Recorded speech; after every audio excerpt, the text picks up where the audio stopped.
Cordial saludo compañeros y tutor. El día de hoy vamos a dar solución a la fase 1 del curso diseño de base de datos, ¿no? Empezamos con mi presentación personal. Mi nombre es Edison Hoyos, tengo 20 años, soy estudiante de ingeniería en sistemas, vivo en Valle del Guamués y pues estudio en la UEDR de Valle del Guamués, ¿no? Tengo y me considero una persona con atributos: ser colaborador, puntual, comprometido. También tengo mis cosas por mejorar, que sería mi lingüística y formas de hablar. Espero poder colaborarlos y ayudarlos en lo que más pueda, compañeros, dando solución al primer interrogante de la guía, que era exponer y explicar la historia y evolución de la base de datos, ¿no? Pues esta surge el término y palabra en 1963 junto con la aparición de los primeros ordenadores personales, ¿no? La base de datos se define en ese instante como un conjunto de datos almacenados y clasificados por medio de programas, ¿no? En la década de los 60 se da inicio a la primera generación de bases de datos, las bases de datos jerárquicas y la base de datos en red. La base de datos jerárquica fue diseñada por una encargada de NAA, que desarrolló un programa llamado WAM para posteriormente fundar una alianza con IBM y así crear IMS. Por el otro lado, la base de datos en red fue creada por Charles Bachan con su asociación de Codazzi. En esta asociación buscaban poner un estándar en las bases de datos con su modelo en red, ¿no? Aunque la ANSI no aprobó el informe final para esto.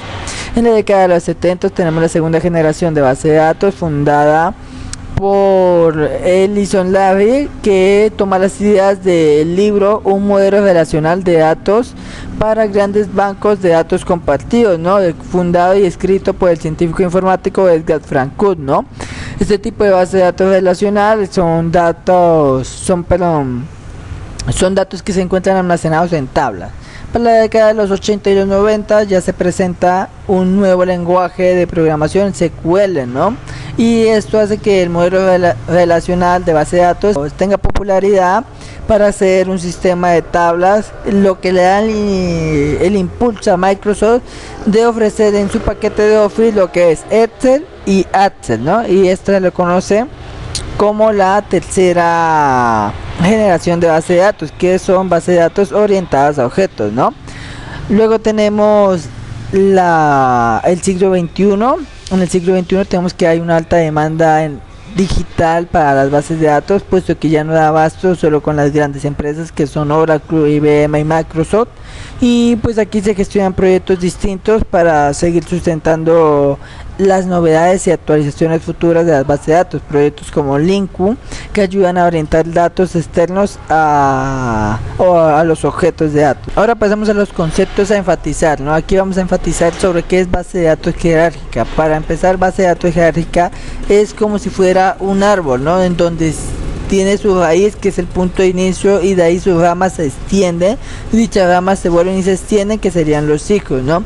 Aquí podemos ver que la base de datos jerárquica, todos los hijos tienen un solo padre, pero los padres pueden tener múltiples hijos, ¿no? Lo que se diferencia entre la base de datos en red es que los hijos pueden tener múltiples padres. Por ejemplo, vemos que Cali, que es la ciudad de vendedores, tiene vendedores como Carlos, Juan, María, pero podemos ver que Carlos no solo es un vendedor de la ciudad de Cali, sino que también es un vendedor de la ciudad de Medellín, por lo que tiene dos padres, por lo que es un grafo dirigido, tiene dirección para varios lados dependiendo a dónde apunten pues sus aristas, ¿no?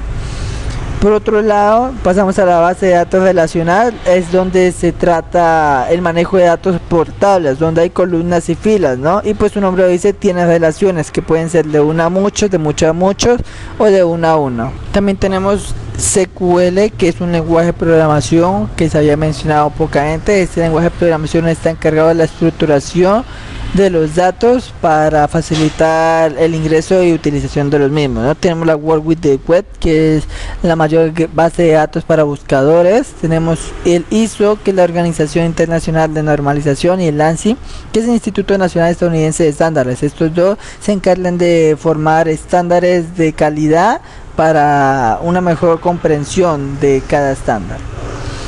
Tenemos las tendencias, ¿no? Las tendencias de las bases de datos de la nube. Actualmente, como mencionaba, el siglo XXI está en la era digital.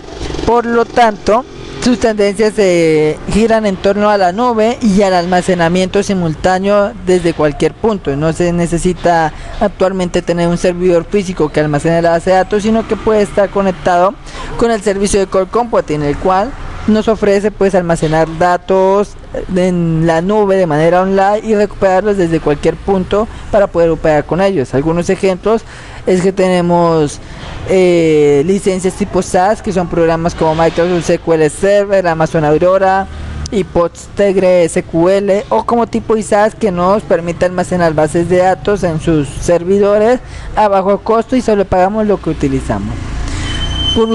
Por casi último, tenemos el ejemplo de utilización de una base de datos, ¿no?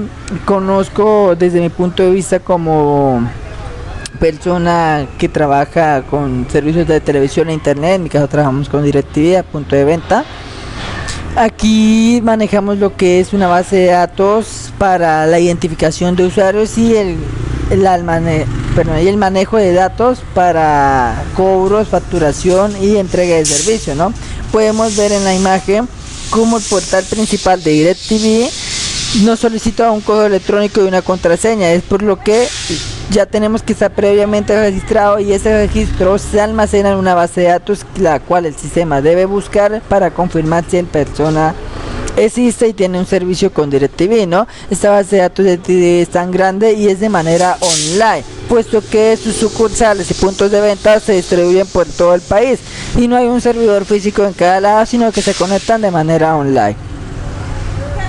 Como conclusiones tenemos que la demanda de los software de base de datos y en la era digital sobre todo hace necesario que la evolución de estas surja al Core Computing, donde ya es una alternativa viable para empresas multinacionales que hoy quieren tener la misma base de datos operando en múltiples lados.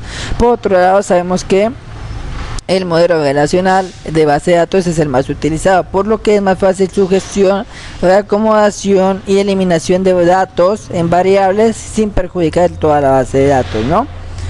Eso sería todo. Muchas gracias por su atención.